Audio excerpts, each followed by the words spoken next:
প্রথার নাম পণ প্রথা। এবং এই প্রথার নাম শুনলেই অনেকেই ভাবে যে পাত্রপক্ষই মেন কালপ্রিট। হ্যাঁ, পণ যখন পাত্রপক্ষ নিচ্ছে অবশ্যই পাত্রপক্ষের দোষ তো রয়েইছে, কিন্তু আসল সত্যটা আপনি জানলে আপনি চমকে উঠতে পারেন।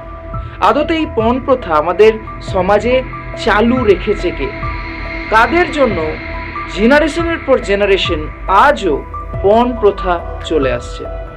আসলে এই পণ প্রথা আমরা পাত্রপক্ষকে দোষী সাব্যস্ত করলেও এই পণ প্রথা কিন্তু চলে আসছে পাত্রীপক্ষের জন্যই।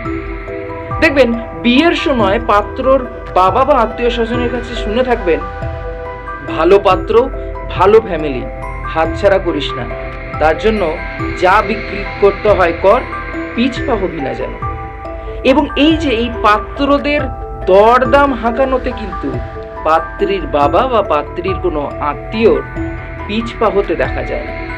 এবং যেরকম পাত্র কর্ম করে, যেরকম পাত্রর ফ্যামিলি, সেই অনুযায়ী দরদাম করা হয় এবং এই দরদামে পাত্ররাও পিছিয়ে আসে না।